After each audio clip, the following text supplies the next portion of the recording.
Alors, je m'appelle Gilles Francis Charles Ben-Simon. Je suis né à Vic-sur-Cère dans le Cantal, il y a quelques années. Et je suis photographe. Et j'habite New York. Je suis né dans le Cantal, un endroit où je ne suis jamais retourné, parce que c'était à Vic-sur-Cère. C'était un 29 février. Toute ma famille était dans le monde de l'art, toujours.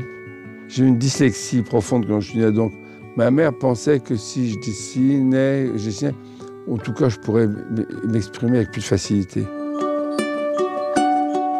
Ça, c'est le premier appareil photo que j'ai eu. J'ai acheté pour faire les photos de mon frère. Parce que je voulais faire une photo spécifique de lui. Et donc, j'ai acheté l'appareil photo, j'ai fait la photo, puis après, je l'ai rangé.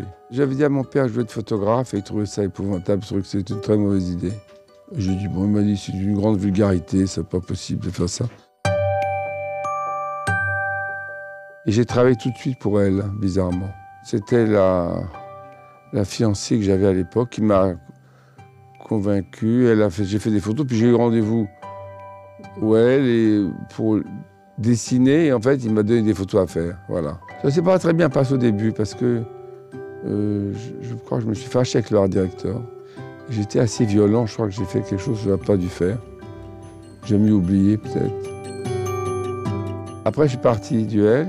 J'ai travaillé un peu en Allemagne, à Hambourg, où j'ai passé 3 mois extrêmement agréables. Un rêve. Et après, je suis allé un peu aux États-Unis, 1 mois ou 2 l'été. J'ai travaillé pour plein de journaux différents. Et de la pub, beaucoup. J'ai fait la campagne du Club Méditerranée, des campagnes pour la Woolmark. Je faisais pas beaucoup de pubs à l'époque. Ça, c'est le L américain. C'est le numéro 1. C'était pas une vie très agréable à l'époque. Donc on faisait que travailler. On avait une vie, on habitait dans le village, 9e rue, je crois, oui. Donc on avait une vie qui était que le journal pendant des années. On a partagé les choses parce que c'était pas... on vivait un peu plus proche des gens avec qui on travaillait parce que c'était moins international. C'est devenu par la suite, mais les gens voyageaient un peu moins que maintenant.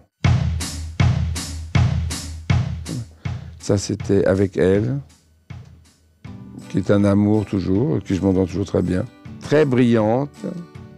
Elle a appris le français, qu'elle parle peut-être mieux que moi d'ailleurs, très vite. Donc c'est la preuve qu'on peut être à la fois très jolie et très intelligente. Ça, c'est Linda Evangelista.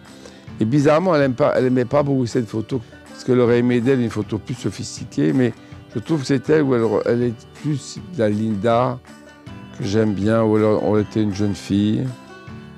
Je la trouvais divine à cette époque-là. Ça, c'est Naomi, que j'aime beaucoup. Je viens de faire une chose avec elle, parce qu'elle a une émission de télévision. Alors, je sais que de temps en temps, elle est beaucoup critiquée, à tort, je trouve, parce que c'est quelqu'un qui a beaucoup de... Enfin, moi, je sais pas, je l'aime beaucoup. Elle est très attentive à ses amis. Et là, j'aime cette photo parce que c'est vraiment elle aussi. Mais à l'époque, on pouvait travailler plus souvent avec la même fille.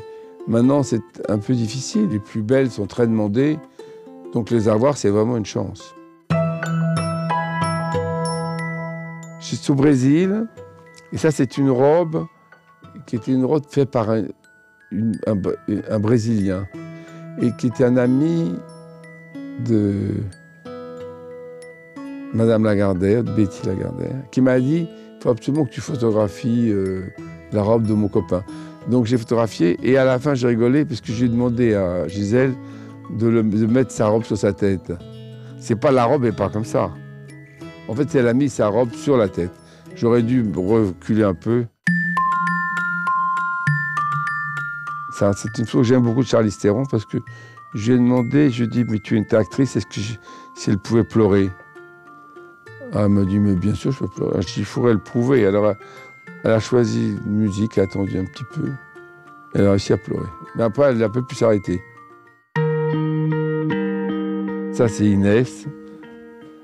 Je lui ai demandé de garder sa culotte quand même. Elle était prête à l'enlever immédiatement. Mais je dis, non, tu vas garder ta culotte. C'est plus joli d'ailleurs. Hein. C'est mieux. Et à l'époque, elle devait avoir 50 ans. C'est elle qui dit son âge, hein, ça je ne le dirai pas. Et pas mal quand même pour ça. Et pas retouché. Je suis toujours surpris quand on me donne des photos à faire en même temps. Flatté. Mais je suis à chaque fois content. Le rêve, c'est demain. Tu sais, tout va arriver demain. On verra. Je suis curieux de voir ce qui va arriver.